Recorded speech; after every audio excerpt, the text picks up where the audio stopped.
تو اس مہینے کی یاد رکھیے 2 سے 3 فضائل ایک طرح سے دیکھے جائے تو پہلی فضیلت یہ ہے کہ یہ حج کے مہینوں میں سے ایک مہینہ ہے، مطلب یہ مہینے سے لوگ حج کے لیے آنا شروع ہو جاتے تھے، شوال، ذوالقعدہ، ذوالقعدہ اور ذوالحجہ، یہ 3 مہینے تھا، اس مہینے سے لوگ آ جاتے تھے، اس کے بعد عمرہ وغیرہ کرتے تھے، پھر حج کا انتظار کرتے ہوئے رکے رہتے تھے، یاد رکھیے، سمجھ رہے بات؟ تو لہٰذا اس کی پہلی فضیلت ہے حج کے 3 مہینوں میں سے ایک مہینہ ہے، اور حج کی نیت سے کوئی انسان نکلنا چاہے تو شوال میں بھی نکل سکتا ہے، حج تمتع ہوگا، مطلب ایک حج کا پہلے عمرہ کر کے پھر حلال ہو جاتا ہے آدمی، حلال ہونے کے بعد انتظار کرتا ہے حج کا، ٹھیک ہے؟ تو لہٰذا یہ ان مہینوں میں سے جو حج کے مہینوں کے اندر کاؤنٹ ہوتا ہے کہ اس نیت سے انسان اس مہینے سے حج کے لیے نکلتا تھا، اور اہل عرب اسی طرح یہ کام کیا کرتے تھے، پہلا ہے۔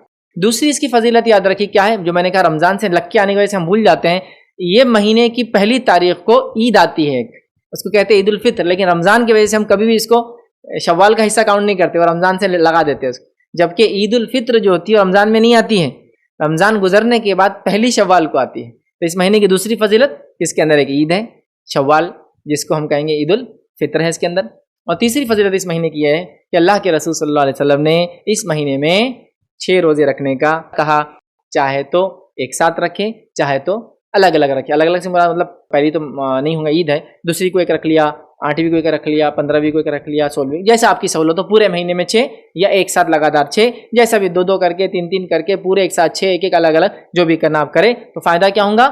ایسا ہوگا گویا آپ نے سارے سال کے روزے رکھے، یا پورے دن کے یا پورے وقت کے، مطلب پورے سال کے آپ نے روزے رکھے، ایسا آپ کو ثواب ملے گا۔ تو یاد رکھیے یہ حج کے مہینوں میں سے ایک مہینہ ہے، عید الفطر اس کی پہلی تاریخ کو آتی ہے، 6 مہینے کا نبی اکرم صلی اللہ علیہ وسلم نے روزہ رکھنے کا کہا۔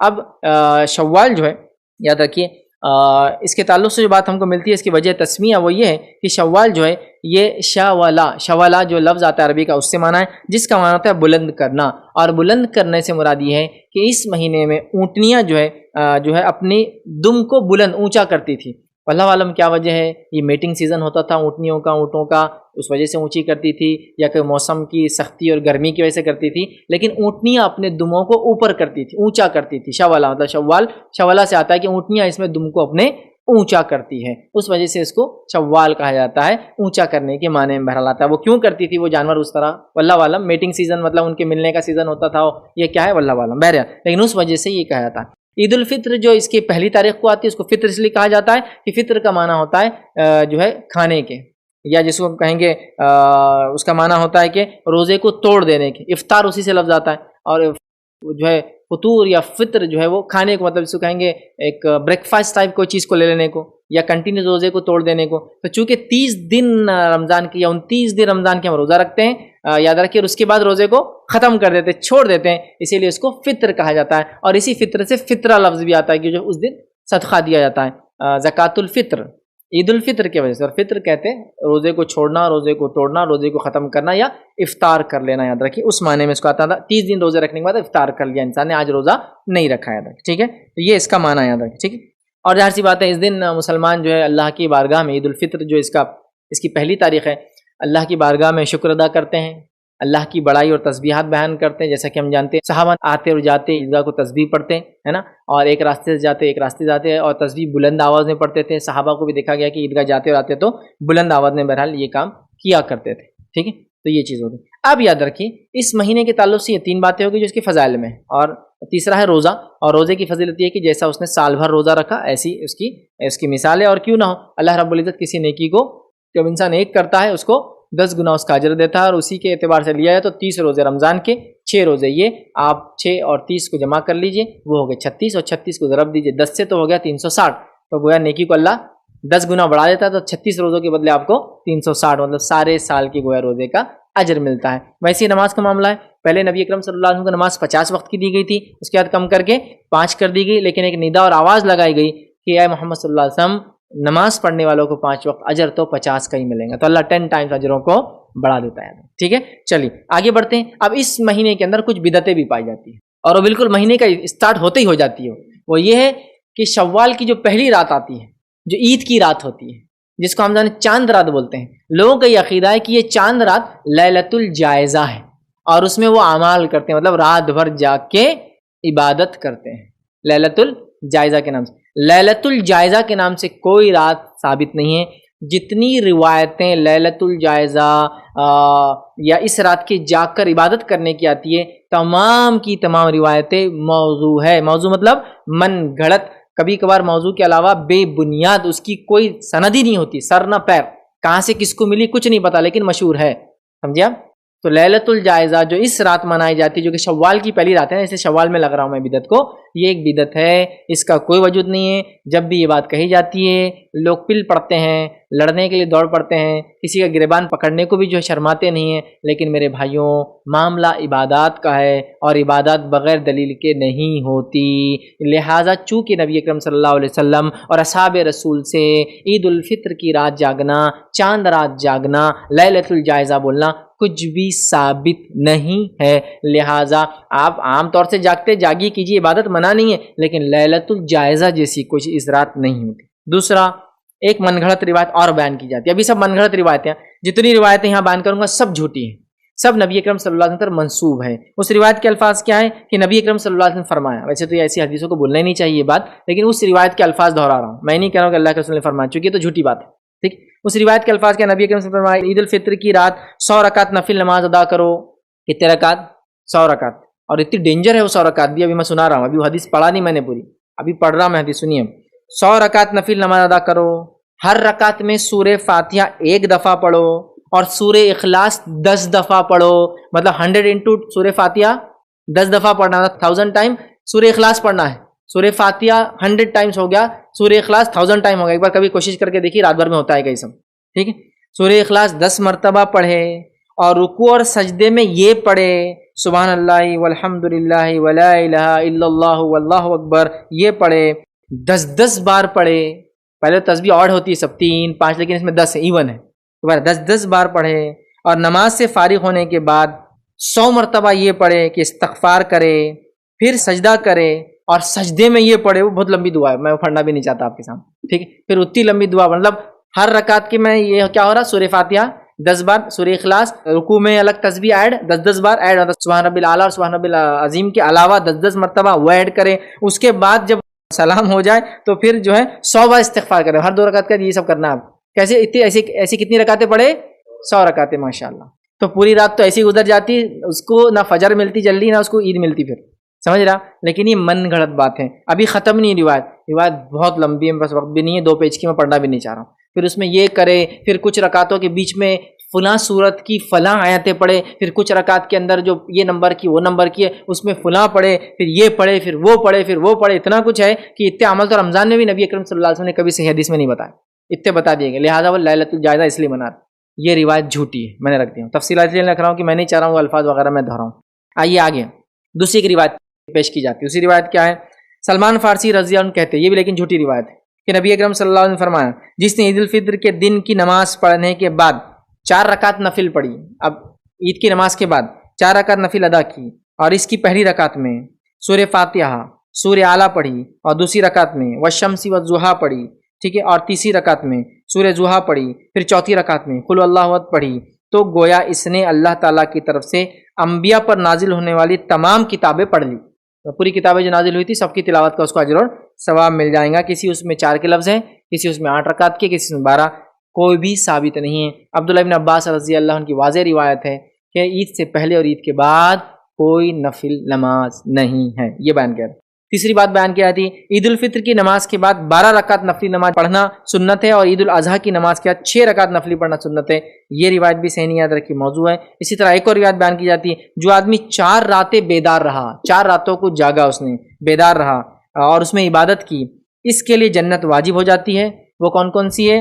ترویہ کی رات، عرفہ کی رات، مطلب 8 ذی الحجہ کی رات، 9 ذی الحجہ کی رات، ٹھیک ہے، ترویہ کی رات، عرفہ کی رات، قربانی کی رات مطلب 10 ذی الحجہ، قربانی کی رات مطلب 7، اردو اور اس کا بڑا مسئلہ ہے ہمارے پاس چونکہ وہ کاؤنٹ دن الگ کرتے ہیں اور رات کو بعد میں کرتے ہیں، لیکن آپ میں سمجھ رہے ہیں رمضان جیسا شروع ہوتا ہے تو پہلے تراویح ہوتی ہے اور پھر رمضان آتا ہے، لیکن ہم کو پتہ ہے اس دن کی رات جو ہوتی ہے وہ دوسرے دن کی ہوتی ہے، مطلب رات پہلے آتی ہے اور دن بعد میں آتا ہے، ٹھیک ہے۔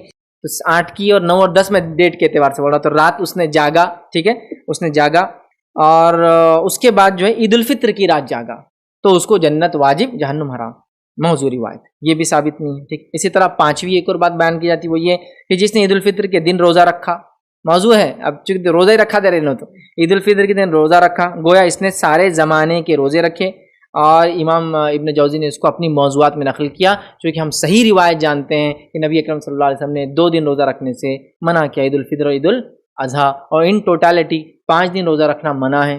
عید الفطر 1 شوال، عید الاضحیٰ 10 ذوالحجہ، ٹھیک ہے. اس کے بعد ایام تشریق مطلب 11 ذوالحجہ، 12 ذوالحجہ اور 13 ذوالحجہ. تو مطلب 10، 11، 12 اور 13 ذوالحجہ میں روزے رکھنا منع ہے، اور عید الفطر 1 شوال کا روزہ منع ہے. ویسے 5 روزے سال میں ہم کو منع ہے، یاد رکھیں، چونکہ ایام تشریق کھانے پینے کے دن ہوتے ہیں، ٹھیک ہے، جو کہ عید کے بعد 3 دن ہوتے ہیں. 1 شوال کا جو ہے یہ روزے ہمیں منع ہے. تو بہرحال یہ تو سیدھے حدیث، لیکن وہاں عید کے دن بھی روزہ رکھا دیا انہوں نے، ٹھیک ہے. اور یہ بات عام ہے ہمارے پاس کہ لوگ 1 شوال کو روزہ رکھتے ہیں.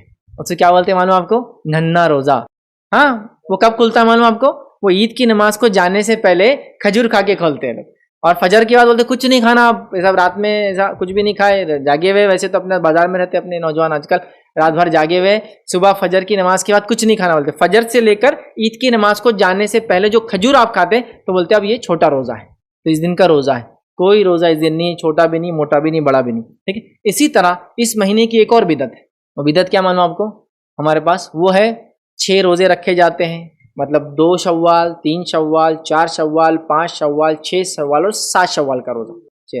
اور 7 شوال کے بعد 8 شوال کو عید منائی جاتی ہے. ان 6 روزوں کو اردو میں بولتے ہیں شرفوزے روزے، اور وہ جو عید منائی جاتی ہے اس کو کہتے ہیں شرفوزی عید. ایک اور عید لالی، پھر کوئی شرفوزی عید نہیں ہے. نہیں بولے یہ 6 روزوں کی عید رہتی. پھر اس دن بھی کیا ہوتا معلوم آپ کو؟ صبح صبح شیرخورما بناتے، سیویاں بناتے، اور جو بھی بہرحال الگ الگ ٹریڈیشنس ہیں، اور بولتے آج عید ہے. کوئی عید شرفوزی نہیں ہے. روزے ہے وہ شوال کے 6، وہ کوئی ضروری نہیں ایک کے بعد ایک آئے، کبھی بھی آپ رکھ سکتے ہیں. 2 سے شروع کیجئے، مت کیجئے، کبھی پورے مہینے میں 6 رکھنا ہے.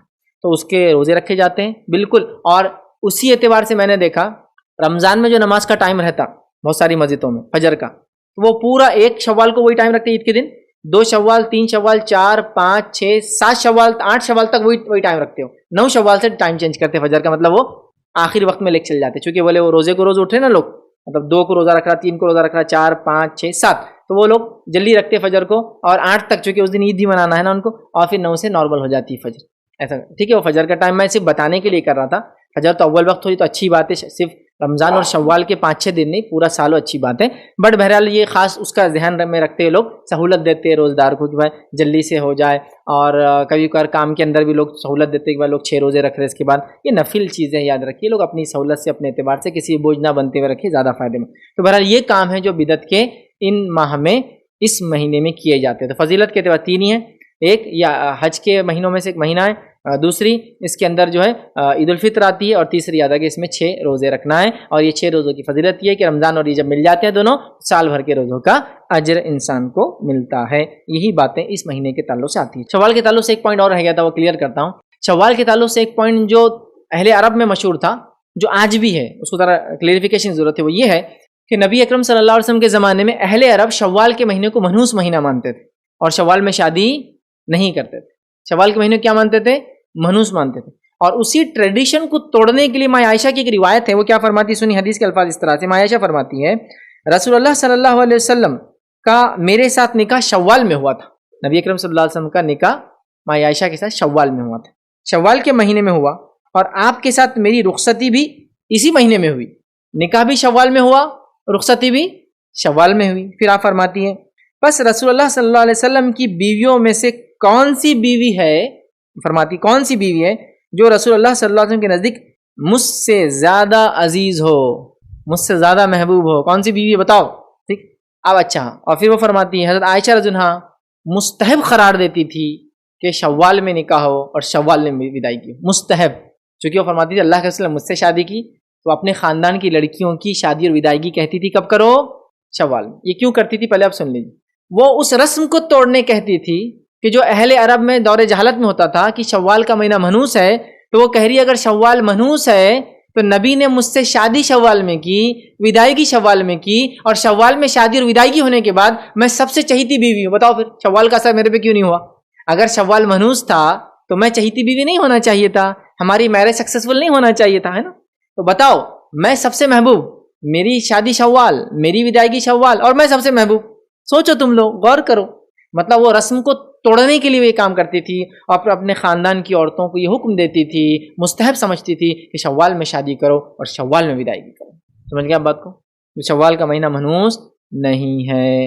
لیکن یہ بات میں کیوں کہہ رہا ہوں، آج بھی لوگ شوال کے مہینے کو منحوس مانتے ہیں، شادیاں نہیں کرتے ہیں. یہ تو الگ بات ہے ماشاءاللہ آج کل زمانے کی رفتار سے مجبور ہو کر اب تو محرم میں بھی شروع ہے، سفر میں بھی شروع ہے، شوال میں بھی ہے. لیکن آج بھی دقیانوس خیال رکھنے والے لوگ دنوں، مہینوں، تاریخوں اور گھڑیوں کو اچھا اور برا مانتے ہیں. جبکہ اگر کسی نے گھڑیوں کو یا تاریخ اور مہینوں کو برا مان کے کوئی کام آگے پیچھے کیا، یہ معاملہ شرک تک جاتا ہے. اس لیے کہ نبی اکرم صلی اللہ علیہ وسلم فرمایا اور کہا، حدیث کے الفاظ ہے الطیرۃ شرکن، بدشگونی لینا شرک ہے. تو کوئی بدشگونی لیتا ہے کہ شوال منحوس ہے، سفر مہین منحوس ہے، محرم غم ہے، فلاں یہ ہے، یہ منحوس ہے، تو وہ کیا کر رہا ہے معلوم آپ کو؟ ایکچولی وہ شرک کر رہا ہے. وہ دنوں، مہینوں اور گھڑیوں میں تاثیر سمجھ رہا ہے، جبکہ وہ اللہ کی ذات ہے جو وحدہ لا شریک ہے. یاد رکھیے وہ ہوتا ہے برکت دینے والا. تو ماں عائشہ وہ سسٹم کو توڑنے یہ کہہ رہی ہے، جو عرب کا طریقہ تھا وہ اس کو منحوس سمجھتے، وہ کہہ رہی ہے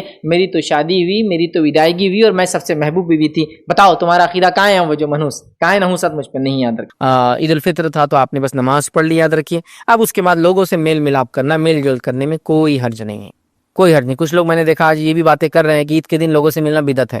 یار مطلب اب حد ہو گئی. تم کو بیسک سماجیات، ہیومن سوشیولوجی کا علم اگر ہو تو تم یہ بات کبھی نہیں کہوں گے. میں نے یہ دیکھا ہوا، ایک صاحب بول رہے تھے بدعت ہے بولے عید کے دن لوگوں سے ملنے جانا، اور میں تو خاص طور سے گھر میں بیٹھا رہتا ہوں بولے عید کے دن. کہاں سے لوگ لا لے رہے یہ چیزیں نہیں معلوم. لوگوں سے میل جول کرنا تو اسلام کی فطرت کا حصہ ہے. عید کی نماز کیسے پڑھی؟ لوگوں میں. عید کی نماز کے بعد آؤں گے لوگوں کے ساتھ آؤں گے، گھر میں آؤں گے تو لوگ موجود ہوں گے، محلوں میں رہوں گے تو لوگ ہوں گے. بھائی مسلمان بولے تو اطراف میں اس کی آبادیاں رہتی ہیں، اور اتنا لوگوں کو معلوم کہ مسلمان الحمدللہ یہ سوشل اتنا زیادہ سوسائٹی میں رہتے، اتنے زیادہ اولادیں وغیرہ پیدا کرنے کی خواہش مند ہوتے ہیں. ان کا سماج، ان کی سوسائٹی ہمیشہ بڑی ہوتی ہے کہ یہاں تک کہ کچھ لوگوں نے گیمز بھی بنائے. تو ہر گیم میں ایک پرک رہتا. پرک کیا رہتا؟ جیسا کہ آپ نے 100 پوائنٹ لے لیے تو آپ کو ایک بندوق مل جائیں گی، پرک. آپ نے فلاں کیا تو ایک آپ کو بڑی توپ مل جائیں گی، پرک. مطلب کوئی بھی وارز کی گیم وغیرہ. تو آپ کو معلوم اگر وہ مسلمان ملک ہے، ترکی آپ نے لے لیا، سلیکٹ کر لیا، تو کیا پرک رہتا؟ ہر 100 پوائنٹ کے بعد ایک کپل آپ کو ملتا ہے، ایک جوڑا. مطلب آبادی اڑانے کی خواہش بند ہو گئے. تو ترک اگر آپ نے چنا اس میں گیم میں ٹیم، تو آپ کے ہر 100 کے بعد 2 لوگ آ جاتے، ایک میل اور ایک فیمیل آ جاتے، جو آپ کے ورکر رہتے، کام وغیرہ کرتے. تو ان کو بھی پتا ہے کہ مسلمان آبادیوں کے معاملے تو الحمدللہ یہ قوم جو ہے اپنے آپ کو بڑھانا چاہتی ہے. ٹھیک ہے، تو لہٰذا بولے ملنا نہیں. بھائی یہ کہاں سے لا رہے ہو؟ ذرا سیدھے ہو جاؤ. ایک دم سیدھی بات ہے. مسلمان ہے، اسلام ہے اور آبادیاں ہیں، اور مسلمان کا دین، اس کی عبادتیں سب ہم کو سوشل بیہیویئر سکھاتی ہے. تو مل جل ہوتا ہے. یاد رکھیں، امام مالک سے کسی نے سوال کیا اور کہا کہ یہ جو لوگ تقبل اللہ منا ومنکم کہتے ہیں، اس کے تعلق سے آپ بیان کیجیے کیا ہے. آپ سے پوچھا گیا تو آپ نے کہا یہ کلمات تو لوگ عید کے دن ایک دوسرے کو کہتے ہیں اور ہم لوگ اس میں کوئی حرج نہیں پاتے ہیں.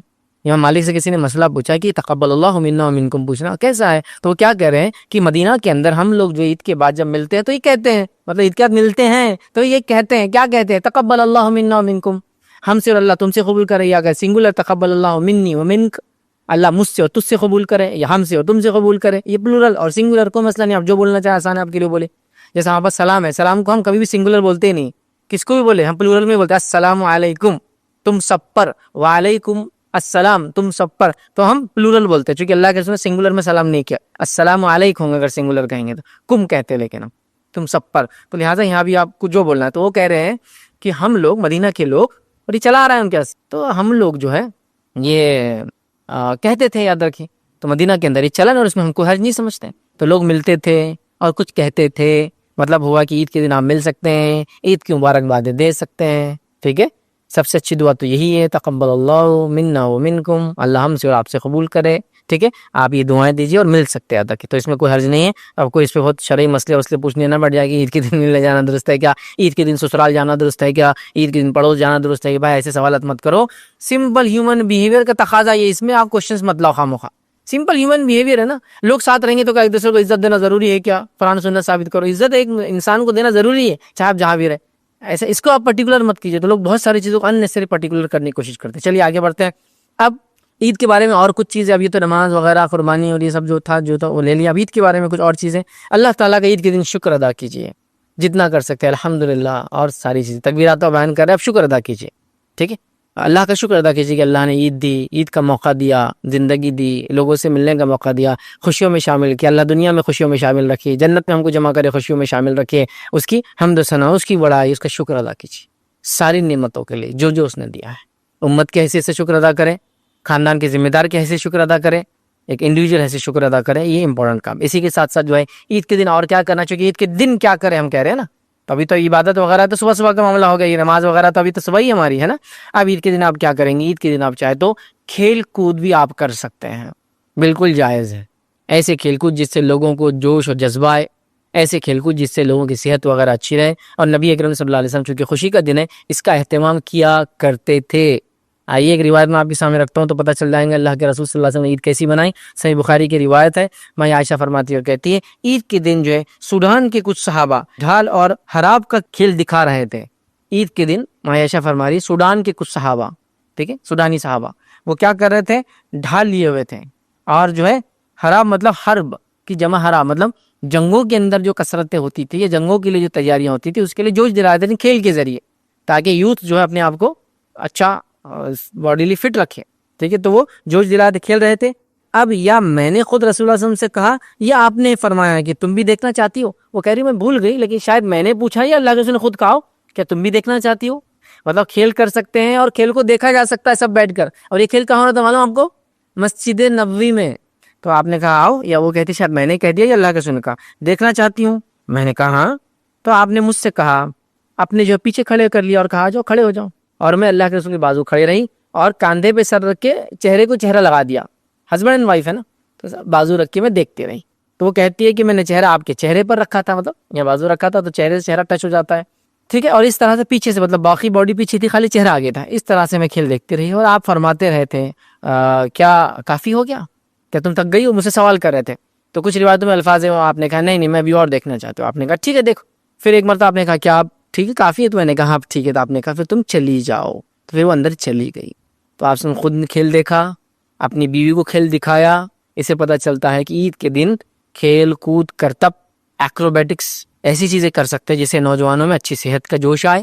اب ظاہر سے جنگی وغیرہ تو ہے ہی نہیں، تو اچھی صحت کی جوش آئے، کیونکہ آج کل معاملہ یہ ہے کہ لوگوں کی زیادہ جو چیز بنی ہوئی ہے وہ انگلیاں بنی ہوئی ہے، بہت اسٹرینتھ ہے اس کے اندر، ہے نا۔ انگلیوں کے علاوہ ہاتھ پر سب اتنے ہو گئے ہمارے، چونکہ اتنا معاملہ ڈرائیو مطلب بغیر پیروں کی محنت کی ہو گیا یا بغیر ہاتھ کی محنت کی ہو گیا۔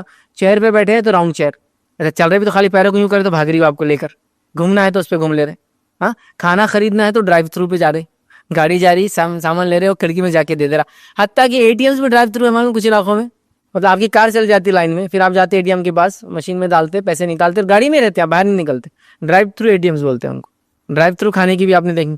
تو کچھ بھی کثرت نہیں ہو رہی بھائی، تو انگلیاں بن جا رہی ہے، اور پھر باقی آدھے سے نیچے اور جو ہے گھٹنے سے اوپر کا باڈی ڈیولپ ہو جا رہی ہے۔ یہ دیکھیے آپ پورے شولڈر سے پتلا، پیر گھٹنے سے نیچے پتلے، مانیاں بڑی ہو گئی، پیٹ بڑا ہو گیا، بس چونکہ کیا بیٹھنے سے بھائی یہی ہو رہا ہے بس، ٹھیک ہے۔ تو یہ کرتب دکھا ہے، تو آج کے زمانے میں کہوں گا ایسے کرتب وغیرہ ہونا چاہیے۔ یہاں جنگوں کے لیے ابھارا جا رہا تھا، اب جنگیں نہیں ہیں لیکن اچھی صحت کے لیے ابھارا جائے، تو کھیل وغیرہ بھی ہو سکتے ہیں۔ یہ ہم بالکل بھول گئے یہ سب چیزیں، ٹھیک ہے۔ ظاہر سی بات ہے اگر خواتین یہ کر رہی تو اپنے مجلسوں میں اپنا کریں، لیکن مرد حضرات تو پبلکلی کر سکتے ہیں مسجد وغیرہ میں، اور لوگ آ کے مرد اور عورتیں ان کو دیکھ سکتی ہیں، ٹھیک ہے۔ تو یہ ہو سکتا ہے عید کے دن، جو کہ ہمارے پاس بالکل بھی ختم کر دیا لوگوں نے، جس کے نتیجے میں بچوں کو یہ لگ رہا ہے کہ عید کے دن میں نے جیسا بتایا نا، ایک تو وہ جو قربانی کی وجہ سے بول رہے ہیں آج بہت بور دن ہے، قربانی ہے تو کاٹو یہ فلاں بانٹ کے ختم کر دو، جس کے پاس نہیں ہے وہ بور ہو رہا ہے۔ اور دوسرا عید کے دن عید الفطر میں سوتے پڑے، چونکہ کچھ نظر ہی نہیں آ، رات بھر گھومے پھرے، چاند رات تھی تو یہ ہوا وہ ہوا فلاں ہوا، داڑھی بنا لی، مونچھیں بنا لی، سر کے بال کٹا لیے، شاپنگ کر لی، فلاں کری، فجر کے بعد سب سے اول وقت کہاں نماز عید کی پڑھی اور جا کے گھر میں پڑ گئے، پھر سو گئے۔ یہ نہیں ہونا چاہیے۔ تو کھیل کود ہو رہا تھا، کر سکتے ہیں، یہ جائز انٹرٹینمنٹ سے جو دیا ہے شریعت نے، افسوس ہم نے سارے انٹرٹینمنٹس کو ختم کر دیا۔ بہرحال آئیے اب اور کیا ہے اس کے علاوہ اور کیا ہوتا تھا؟ آئیے اسی دن نبی اکرم صلی اللہ علیہ وسلم کے گھر وغیرہ میں نغمے وغیرہ گائے جاتے تھے، اور اس کی محفلیں بھی ہوتی تھی، فیملی ممبر جمع ہوئے، بچے کچھ غزل پڑھ کے سنا رہے ہیں، بچیاں کچھ ترانے گا رہی ہے، آپ اچھے اشعار پڑھ رہے ہیں، ایک دوسرے سے کوئی اچھی باتیں کہہ رہے ہیں، ایلوکویشن کمپٹیشن چل رہے ہیں گھر کے اندر، چلو کون اچھا بولتا آج کے دن کے بارے میں، ہوتا ہے نہیں، یہ سب کر سکتے ہیں۔ نغمے و ترانے کی محفلیں ہوئی، اور روایت کے الفاظ سنیے، یہ نبی اکرم صلی اللہ علیہ وسلم کے زمانے کی بات ہے، صحیح بخاری کی روایت ہے، اور آپ کے گھر کی بات ہے۔ یہ کوئی ناچ گانا، رنگ رلیاں، شراب نوشی، برائی نہیں ہو رہی ہے، لیکن یہ جائز اور حلال انٹرٹینمنٹ ہے۔ کیا ہو رہا تھا؟ میں عائشہ فرماتی اور کہتی ہیں، روایت کے الفاظ ایسے ہیں کہ آپ سن کے گھر میں خود اہتمام ہوتا تو آپ فرماتی ہو، کہتی ہے ابوبکر تشریف لائے، نبی کریم صلی اللہ علیہ وسلم گھر ہے، ماں عائشہ ابوبکر تشریف لائے، مطلب ان کے والد تشریف لائے، ٹھیک لائے، تو میرے پاس مطلب نبی کے گھر میں میرے پاس 2 لڑکیاں وہ شعر گا رہی تھی جو انصار نے جنگ کے موقع پر کہے تھے۔ یہ لوگ تو شاعری لکھنا تو مطلب شعر شاعری تو عربوں کے لیے ایسی بات تھی نبی اکرم صلی اللہ علیہ وسلم زمانے میں کہ بیٹھے بیٹھے بنا دیتے تھے، وہ اچھائی پہ برائی پہ خوشی پر غم پر اس پر اس پر۔ تو یہ کوئی جنگ ہوئی تھی تو اس میں کچھ اشعار بنائے تھے، تو یہ انصار کی 2 لڑکیاں میرے گھر میں بیٹھ کر یہ اشعار گا رہی تھی، گیت گا رہی تھی، ترانہ گا رہی تھی، نظم پڑھ رہی تھی، اشعار کو نظم کی شکل میں پڑھ رہی تھی۔ عائشہ رضی اللہ عنہا فرماتی ہے کہ گانے والیاں نہیں تھی، لیکن یہاں گانے والیاں بولے تو ایک تو بڑی عورتیں نہیں تھی یہ، اور پروفیشنل سنگرز نہیں تھے یہ، گانے والیاں نہیں تھی، بچیاں تھی چھوٹی چھوٹی، جس سے پتا چلا چھوٹی بچیوں کی آواز تو مرد بھی سن سکتے ہیں، کوئی مسئلہ نہیں، بڑی عورتیں تو میں نے اس لیے کہا وہ الگ اپنی مرضی سے جمائیں، چھوٹی بچیوں کا مسئلہ نہیں، تو یہ کوئی پروفیشنل گانے والیاں یا عورتیں نہیں تھیں۔ ابوبکر نے فرمایا رسول اللہ صلی اللہ علیہ وسلم کے گھر میں یہ شیطانی باجے اور یہ جو ہے عید کا دن ہے، بتا ابوبکر صدیق رضی اللہ عنہ ابھی وصلے کا علم نہیں آپ کو، تو کیا کرے آتے اللہ کے رسول کے گھر میں یہ شیطانی باجے اور یہ گانا وغیرہ ہے، تو آپ بولتے نا گیت سنگیت باجے لیکن وہ باجا ضروری نہیں اس میں ہوتا ہے، لیکن وہ ہو رہا ہے، تو آپ نے کہا کہ یہ شیطانی باجے اور عید کا دن تھا جو ہے، اور وہ بچیاں یاد ہے کہ دف بھی بجا رہی تھی، گیت بھی گا رہی تھی اور دف بھی بجا رہی تھی، تو میں ابوبکر صدیق نے کہا یہ اللہ کے رسول کا گھر اور یہ شیطانی باجے گاجے یہ سب ہو رہے۔ آخر رسول اللہ صلی اللہ علیہ وسلم کو یہ بات پتہ چل گئی کہ ابوبکر ناراض ہو گئے، لڑکیوں کی طرف جا رہے ہو کرے ان کو، تو نبی اکرم صلی اللہ علیہ وسلم نے کیا فرمایا سنی، تو جو ہے آخر رسول اللہ صلی اللہ علیہ وسلم ابوبکر سے فرمایا اے ابوبکر ہر قوم کی عید ہوتی ہے، آج ہماری عید کا دن ہے۔ ابوبکر صدیق ناراض ہو گئے، یہ تو شیطانی عمل ہے، دف جو بجا رہی بچیاں، اور آپ روکنے کے لیے گئے، اللہ کے رسول نے کیا فرمایا ابوبکر ہر کسی کی عید ہوتی ہے، یہ آج ہماری عید کا دن ہے، مطلب کرنے دو ان کو ترانے جو بچیاں گا رہی ہیں، عورتیں نہیں تھی، پھر کہہ رہا ہوں عورتیں اگر گا رہی ہے تو ان کی آواز سے بڑے نہیں سنتے، گھر کے اندر گائے ہو، بچیوں کی آواز کوئی بھی سن سکتا ہے، تو گویا مرد کرتب دکھا رہے تھے، ایکروبیٹکس کر رہے تھے، مرد اور عورتوں نے دیکھا مسجد کے اندر، یہاں چھوٹی بچیاں گا رہی ہے اور مرد اور عورتیں دونوں سن رہی ہے اس کو، ٹھیک ہے، تو لہٰذا یہ ہو سکتا ہے۔ تو آج ہو رہا ہے کہ ہمارے گھر میں بچیوں کو اشعاری کہاں تھے جو ہوں گا، یہ سب بچیوں کو آنا چاہیے نا، کچھ انگلش میڈیم سے پڑھاتے ہیں، انگلش کو جو ان کی ڈھنگ کی آتی نہیں ہے، ان کو بیچاروں کو بیسک ریڈنگ ہی نہیں آتی ہے، تو یہ پوئمس کہاں سے پڑھیں گے وہ انگلش میں؟ اب جو مادری زبان ہوتی ہے اس میں آدمی ترانے گاتا ہے، اس میں گیت گاتا ہے وغیرہ، بہت آسان ہے، بہر یار تو بڑا مشکل آج کل ملتا نہیں ہے، لیکن ایسا ہو سکتا ہے تو آپ کریں، عید کے دن ہی ہو سکتا ہے، نبی کے گھر میں ہوا، صحابہ کے پاس ہوا، عید کے دن یہ ہوا، تو کھیل کود کا ہو گیا، نغمے ترانے گانے سب جائز ٹرمز میں، چونکہ اب گانے والے تو آپ بولیں گے آفس میں نہیں بولتے اب میں ڈی جے بجاؤں گا، ڈی جے ویجے نہیں بولا میں نے، سمپل دف کے ساتھ ترانے وغیرہ، جس میں گانا مطلب کچھ چیز پڑھنا یا بولنا منہ سے، اس کو گانا بولتے ہیں، اچھا بھی ہو سکتا ہے، برا بھی ہو سکتا ہے، صحیح بھی ہو سکتا ہے اور غلط بھی ہو سکتا ہے، تو الگ الگ چیزوں کو الگ الگ نام دیے جاتے ہیں، تو یہ یاد رکھیے اس سینس میں، تو نغمے گائیے، ترانے پڑھیے، اشعار پڑھیے، پوئٹری جس کو بولیں گے وہ سب کیجیے، بیٹھیے ساتھ بیٹھیے، کھانا کھائیے، اس وقت یہ سب باتیں ہوتی وقت، چھوٹی بچیاں گھر میں کرے، گیت گائیے، سب چیزیں ہونا چاہیے، یاد رکھیے، بہرحال ہمارے پاس یہ نہیں ہے، اور لہو اور لعب سے اجتناب کیجیے، یاد رکھیے لہو اور لعب کیا، یاد رکھیے عید ہو گئی اور رمضان ختم ہو گیا، تو 1 مہینہ میں گالی نہیں دیا، 1 مہینہ میں نے برائی نہیں کی، 1 مہینے میں نے فلم نہیں دیکھی، 1 مہینے میں نے داڑھی نہیں کاٹی، 1 مہینے میں نظر نہیں اٹھائی، اب سب پہلے دن ہی کرنا، پورے 30 دن کا کوٹا اب فرسٹ ڈے کرنا، یہ ہو رہا لہو لعب، یہ کامن ہے بس، یہ ایسے لوگوں کی مثال جو رمضان کے پورا 1 مہینہ احتیاط کرتے اور رمضان کی عید کے دن آپ کو کتنا عید کے دن نئی فلمیں ریلیز ہوتی، پتا آپ کو اس ملک میں ہمارے کیوں ریلیز ہوتی؟ کیونکہ بیوقوف قوم نے جا کے دیکھنا ہی ہے نا، آپ ادھر اتنے نیکی کرے تو اب گناہ بھی تو کرنا پڑیں گے نا اتنی نیکی کے بعد، تو عید کے دن فلم ریلیز ہو رہی ہے، عید کے دن ہر برائی ہو رہی ہے، عید کے دن تو عید کی رات حجام جو ان کے ہاتھا برباد ہو جا رہے ہیں، سب کو داڑیاں کٹانا جس نے 1 مہینہ رکھی، یہ سب ہو رہا ہے نہیں ہو رہا ہے، تو بہرحال عید کو جو ہے لہو اور لعب سے اجتناب کیجیے، برباد مت کیجیے، ورنہ ایسی مثال ہو جائیں، کسی ایک شخص نے بڑی اچھی مثال دی تھی، ایک انسان تھا، اس کے پاس ایک گھوڑا تھا، گھوڑے کو گندی عادت تھی، کچھ جانوروں کو ہو جاتی گندی عادت، اس گندی عادت کیا تھی، اپنا پیشاب کرتا تھا پلٹ کے سونگتا تھا، اب اس سے کیا ہوتا معلوم، آدمی کو جانا سواری کرنا، پیشاب آیا، اس کو پیشاب کرا، پھر گھوم کے سونگتے کھڑا ہوا، کتنا مشکل ہوتا، بری عادت بھی تھی، تو اس کے جو مالک کے ساتھ ایک دوسرا آدمی ایک بار ٹریول کر رہا تھا، اس نے دیکھا یہ گندی عادت، تو کہا یہ کیا گندی عادت تیرے گھوڑے کو، میرے پاس دے میں سیدھا کرتا اس کو، اس نے کہا ٹھیک ہے لے لو، تو سیدھا کر دو اس کو، وہ سفر میں اب یہ بیٹھ گیا نیا اونر، مطلب نیا رائڈر بیٹھ گیا، اس کے پاس تھا چابک، پیشاب کر کے پلٹتا گیا، ایسا دیتا اس کو وہ کہ گھوڑا سیدھا ہو گیا، اب گھوڑا سمجھا کہ میرا بہت رائڈر ڈینجر ہے، اب وہ رائڈنگ کرنے لگا، تھوڑی دیر بعد اس نے وہ عادت چھوڑ دی،